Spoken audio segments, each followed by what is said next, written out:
Hey, peace, family. Hopefully, everyone is doing okay, doing well. Um, I like to speak about a few things and go over Daniel chapter 12, because it's a lot of knowledge that's floating out there, and knowledge has increased, but wisdom has taken a major decreasing. So, Daniel chapter 12 gets kind of distorted and put in its improper perspective, you know. See, what's going on is a lot of us so-called African Americans, has awakened to knowing who we are. We have left the church, but some of us have kept the church's perspective on, the book and brought the church's perspective into the Hebrew way of life. See, when you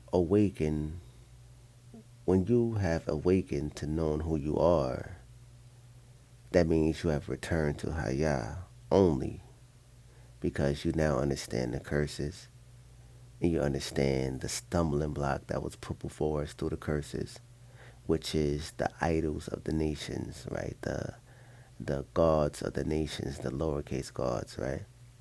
And now you know, like, okay, we've been serving a false idol, and our power is the power of Abraham, Isaac, and Jacob, right? So once you understand that, then you return to Hayah. So I truly understand that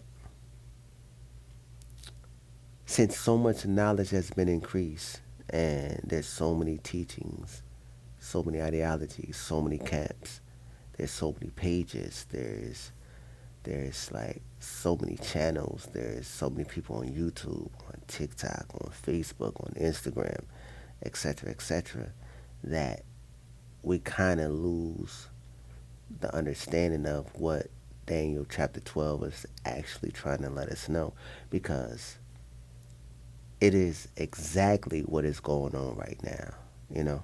So when you read Daniel chapter 12, and we're going to start at verse 1, it says, "And at that time shall Michael or Micah or Michael stand up, the great prince, who is the chief angel of Hayah, right?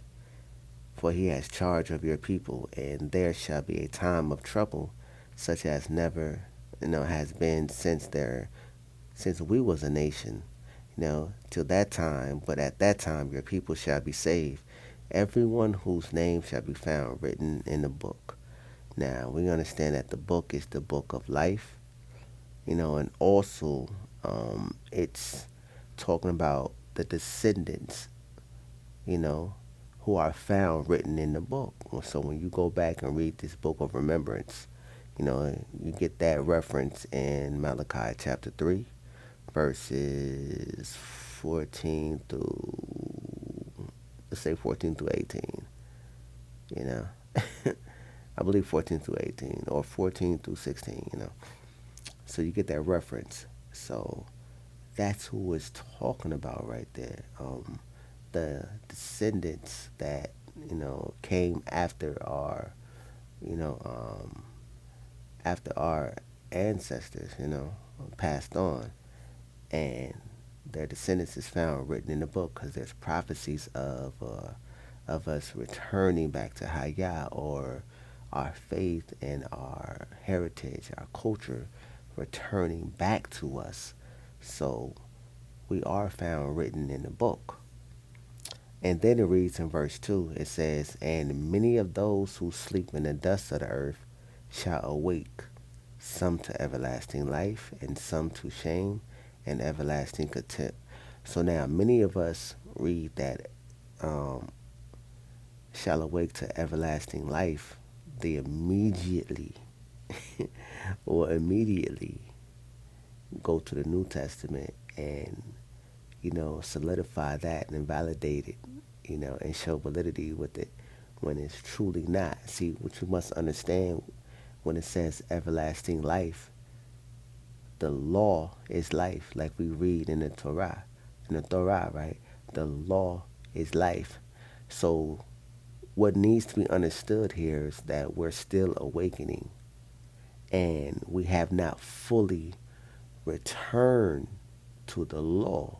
We have not fully awakened to the law because we are still in the status of our captivity. So we're still in the awakening process. So this hasn't been all the way fulfilled. So when it reads, and many of those who sleep in the dust of the earth shall awake, some to everlasting life. So the majority of us is still not awakened to exactly who we are, truly who we are. The majority of us has not truly awakened and returned to Hayah only, the power of Abraham, Isaac, and Jacob, the power of Davidah, right? Have not fully awakened to that. And we have not fully awakened to the law, because we're not fully keeping the law in the status of our captivity, but we are still awakening, right? So this is where the next verse gets real key to kind of explain why we have not fully awakened to the law and what's keeping us from it. That everlasting life, which is the law. You must connect the dots here. Now, when it says, and some to everlasting life, and no, some to everlasting life and some to shame and everlasting contempt, because some of us is awakening knowing who we are. They awake and learn that we're not Christian, we're not Muslim, we're not any of them other things, right? We are the true Hebrew Israelites of the book. This is our culture, and this is our heritage, and Hayah is our power. But they don't like what they see. They don't like what they understand. They don't like the report that they heard, that Isaiah 53, right? They don't like the status that we're in. They don't like what they don't understand.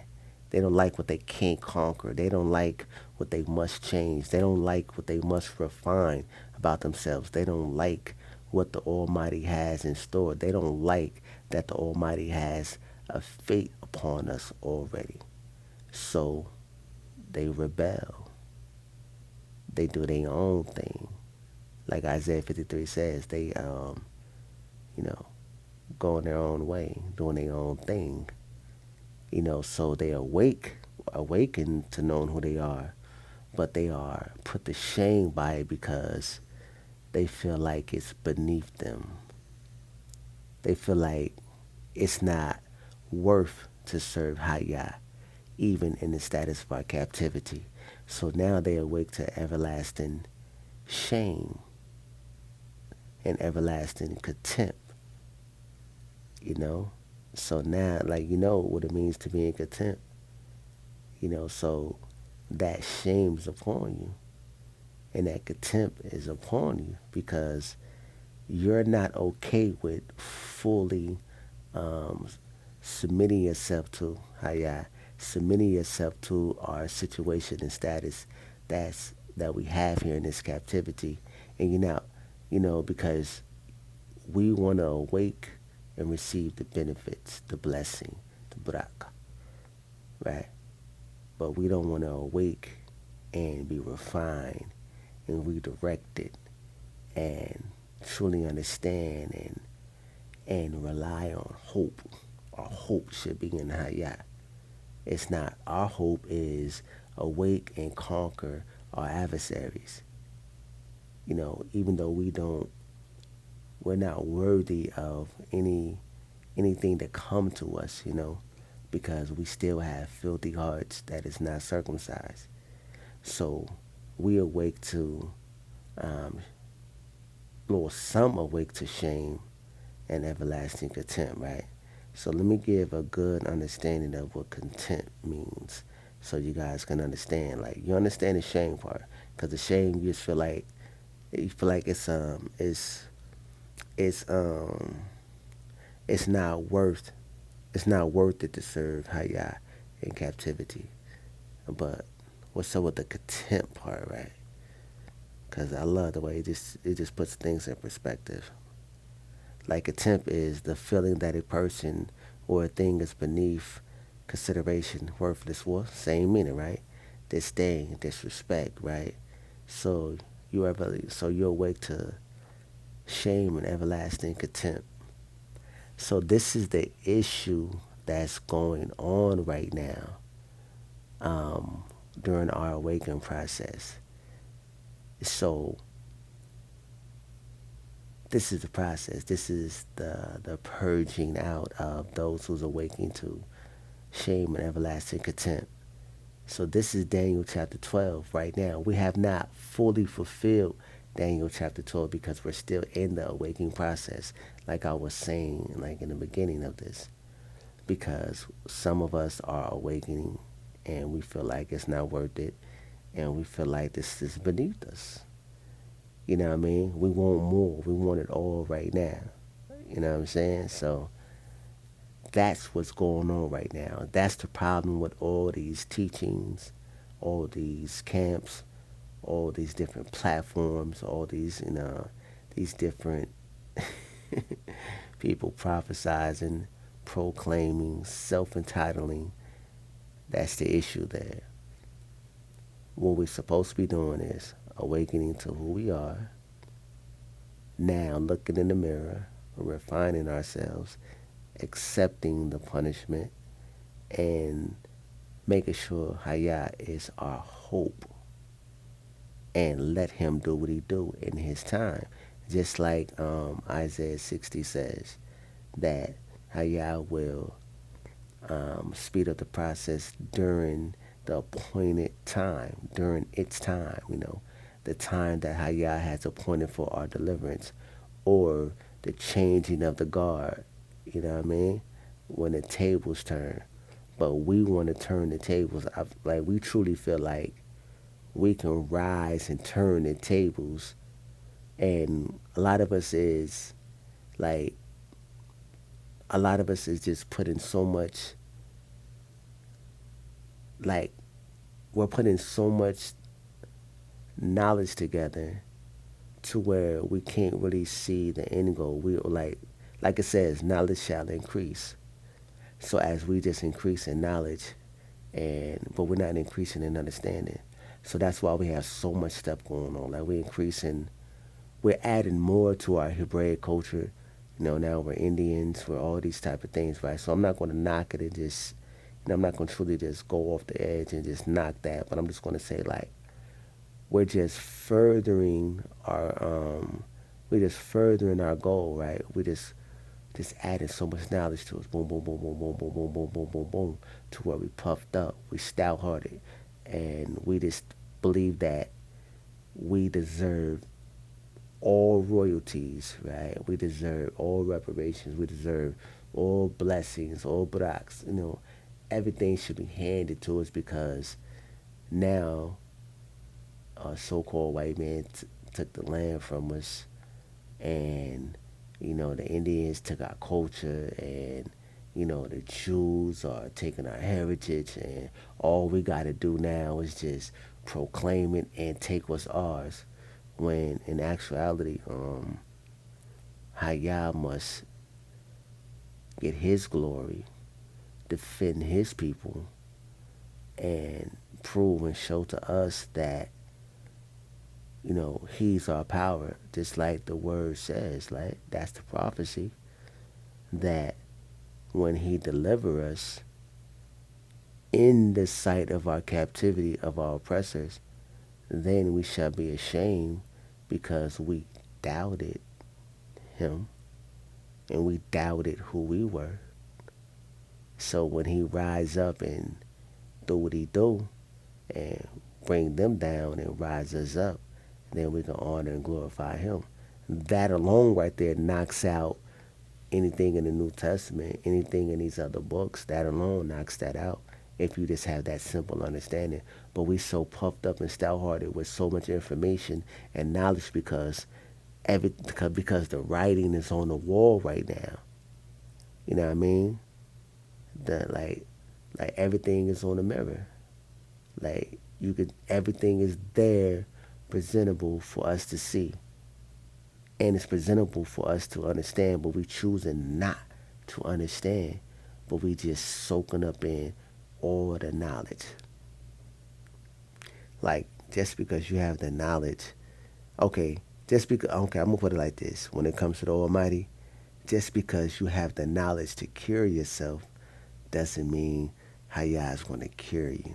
So just because you have the knowledge of who we are, what's taking place, and different parts of history you have knowledge of, and different, different, like you can, like we know different ways and reasons how our oppressor took over and his plots and his plans and his schemes, does not negate the fact that Hayah is to deliver us from our oppressor, break the chains and the bond, and we are not supposed to be the attackers. We're supposed to be the submissive ones, but they try to paint the picture that those who sit and wait and have hope in Hayah have a slave mentality. When that's actually righteousness, when you're supposed to wait upon Hayah, supposed to let him do it. But we want things right now and in abundance, and we want it speedily. We don't want to wait. So, just to get back on Daniel chapter 12, we can't fully awake to everlasting life, the law, and fully do it and be written in that book, the book of life, for the descendants shall return back to the law until High God breaks the chains of our captivity and hand over the inheritance of the land and the world back unto us and give it back unto his entity, the seed of David, the Prince King, and Zadok, the high priest line, and, the Loites, the Lavias, the Loites, the priesthood, and establish his kingdom and put his people back as the head, Until he does that, then we can start. Then we can fulfill Daniel chapter 12, that everlasting life, But like it says, some will awake to everlasting life, or many shall awake to everlasting life, and some shall, you know, to shame and everlasting contempt. So not all. If we understand that, then we can filter out a lot of this unnecessary knowledge and, you know, radical, radical thinking and teachings. I I meant to do a quick little rundown on this, but sometimes the spirit be rolling. The Ruach, right?